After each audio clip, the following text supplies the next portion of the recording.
দর্শক, আজকে আমরা কথা বলবো হাত পা অবশ অবশ ভাব বা হাত পায়ের শক্তি কমে যাওয়া এই সমস্যা হলেই কি সেটা স্ট্রোক কিনা। এটা নিয়ে মানুষের মধ্যে অনেক বিভ্রান্তকর চিন্তাভাবনা থাকে বা অনেক অসচেতনতা থাকে। এই জন্য আজকে এই বিষয়টা তুলে ধরব। আসলে হাত পায়ের শক্তি কমে যাওয়া বা হাত পায়ে ঝিনঝিন অবশ অবশ মনে হওয়া এই সমস্যাগুলো অনেকগুলি কারণে হতে পারে। তবে এখানে স্ট্রোক একটা কারণ। আমরা দেখতে পাই যে স্ট্রোক জনিত কারণে যেটা হয় সেটা হলো সাধারণত হাত এবং পায়ের যে কোনো শরীরের এক পাশের হাত পায়ের শক্তি কমে যায় এবং সেটার সাথে অ্যাসোসিয়েটেড কিছু আরও উপসর্গ থাকে, যেমন হঠাৎ করে ফেইন্ট হয়ে যাওয়া বা তার হঠাৎ করে একটা এমন হিস্ট্রি থাকে যে তার স্ট্রোক হলে তার মুখের এক পাশ বাঁকা হয়ে যেতে পারে, কথা বলতে অসুবিধা হতে পারে, তার হাত পায়ের এক পায়ের শক্তি একেবারে কমে যেতে পারে। এই ধরনের উপসর্গ থাকে। কিন্তু অনেকের আমরা দেখতে পাই যে তার দুই হাত ঝিনঝিন করছে বা দুই পা ঝিনঝিন করছে, হাত ভালো আছে, বা হঠাৎ করে চার হাত পায়ের শক্তি কমে গেছে, একেবারেই মানে কোয়াড্রিপ্লেজিয়া আমরা যেটা বলি। এগুলো অনেকগুলি কারণে হতে পারে। তার মধ্যে অন্যতম আমরা দেখতে পাই যেমন জিবিএস বা গুলেনবারি সিনড্রোম নামে একটা সমস্যায় আমরা অনেককে আক্রান্ত হতে দেখি, যেটা একটা ভাইরাল ডিজিজ, যেটা থেকে হঠাৎ করে চার হাত পায়ের শক্তি কমে যেতে পারে, চার হাত পা পক্ষাঘাতগ্রস্ত হতে পারে।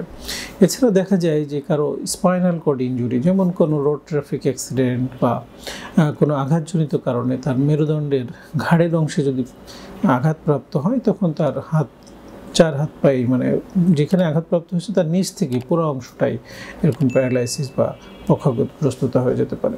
তো যদি পিঠের অংশে হয় তাহলে ওখান থেকে শুরু করে কোমর থেকে তার দুই পা এবং তার প্রস্রাব পায়খানায় কন্ট্রোল থাকে না, দুই পা প্যারালাইজড হয়ে যেতে পারে। এছাড়া দেখা যায় যে কারো যদি স্পাইনে টিবি হয়, টিউমার হয়, সেই ক্ষেত্রেও নার্ভের উপর কম্প্রেশনজনিত কারণে এই ধরনের সমস্যা হতে পারে।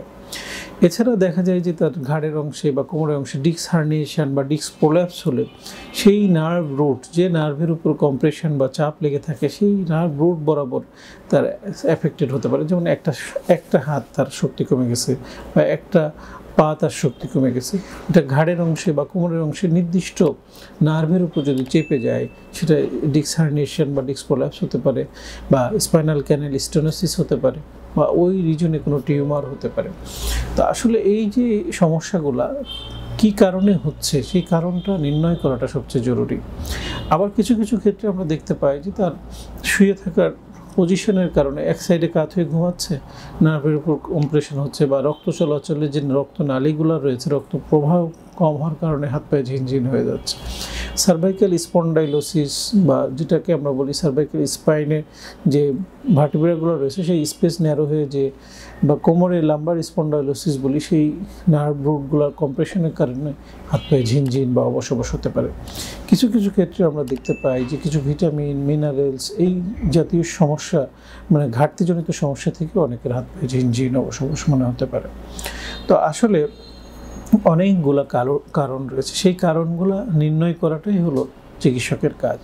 তো আমরা যারা এই ধরনের সমস্যায় ভুগছি বা আমাদের পরিবারের সদস্যরা কেউ ভুগছেন, তো কোনো সমস্যা হলেই সঙ্গে সঙ্গে আতঙ্কিত না হয়ে কেন হচ্ছে সেই কারণটা নির্ণয় করা, এবং সেটার জন্য একজন চিকিৎসকের শরণাপন্ন হয়ে রোগটাকে যদি আমরা নির্ণয় করতে পারি যে কেন এই সমস্যাটা হলো, সেই সমাধান করাটাই হলো আমাদের কাজ।